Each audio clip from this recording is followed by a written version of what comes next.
আমাদের ভিডিওগুলো আপনাদের কাছে কেমন লাগছে তা অবশ্যই কমেন্ট করে জানাবেন আর সাবস্ক্রাইব করতে ভুলবেন না কিন্তু। সবাইকে অনেক অনেক ধন্যবাদ। রাগী জেদি পিচ্চি বউ পর্ব ৮, প্রথম গোপন রহস্য। সকালের অদ্ভুত ঘটনা।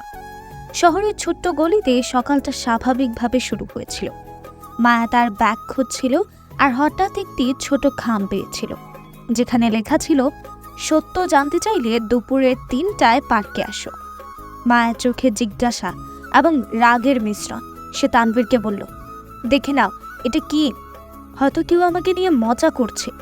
তানভীর হেসে বলল, চিন্তা করো না, আসলে এটি হয়তো কোনো ছোট রহস্য, আমরা একসাথে জানব। মায়ের রাগে পিচ্ছি স্বভাব মিশে একটু উত্তেজনা সৃষ্টি করল। দুপুরে ৩টায় তারা পার্কে উপস্থিত হলো। সেখানে একটি ছোট টেবিলের উপর রাখা একটি খাম।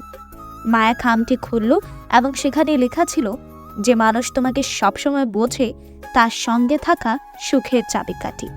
মায়া প্রথমে বিস্মিত, তারপর রাগ মিশ্রিত হেসে বলল, এটা কি তানভীর করেছে? তানভীর মুচকি হেসে বলল, হয়তো হয়তো সত্যিই আমি করেছি, কারণ আমি চাই তুমি সবসময় হাসো। মায়া লজ্জা পায়, তবে হঠাৎ তার ছোট্ট হাত দিয়ে তানভীরের হাত ধরল। ঠিক আছে, তুমি সত্যি জানো কিভাবে আমাকে খুশি রাখা যায়। তানভীর ধীরে ধীরে বলল, মায়া, এই ছোট্ট খাম আমাদের সম্পর্কের গোপন সুখের প্রতীক। আমরা একে অপরকে সবসময় বুঝবো, রাগ পিচ্ছি সব কিছু সহ্য করব। মায়া হেসে বলল, ঠিক আছে, তবে মনে রেখো, আমি সবসময় রাগে পিচ্ছি হতে পারি। তানভীর হেসে বলল, পিচ্ছি বা রাগ সবই আমার জীবনের আনন্দ, আর এই আনন্দ ভাগ করে নেওয়াই আমাদের প্রেম। নির্জন পার্কে তারা দুজন হাত ধরে বসে এই ছোট্ট রহস্যের আনন্দ উপভোগ করল। এই ছোট্ট রহস্য তাদের সম্পর্কের মধ্যে উত্তেজনা, মজা এবং রোমান্টিক অনুভূতি যোগ করল। তারা বুঝল, রাগ, হাসি, পিচ্ছি স্বভাব আর ছোট্ট গোপন মুহূর্ত একত্রে সম্পর্ককে আরও মধুর করে। সকালে আনন্দের প্রস্তুতি।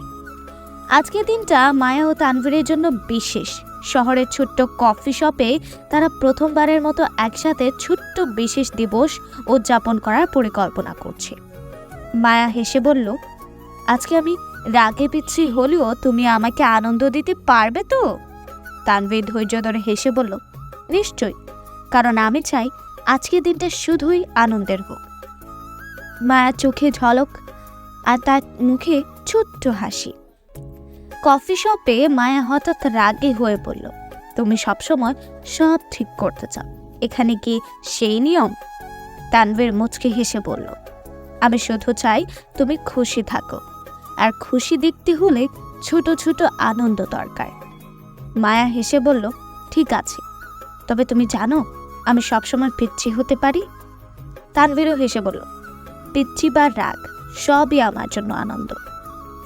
তারা একসাথে কেক কাটলো, কফি খেলো আর শহরের ছোট্ট পার্কে নাচের মতো হাঁটাহাঁটি করলো। মায়া হঠাৎ বলল, আমি সত্যি সুখী যখন তুমি পাশে থাকো, তুমি সবসময় আমাকে হাসাও। তানভীর হাত বাড়ালো, আলতো করে মায়ের কাঁধে মাথা রাখলো।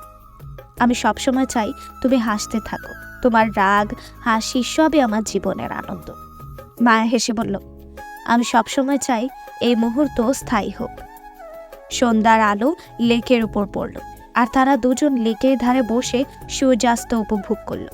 মায়া হেসে বলল, তুমি জানো আজকের দিনটা আমার জীবনের সবচেয়ে মধুর দিন।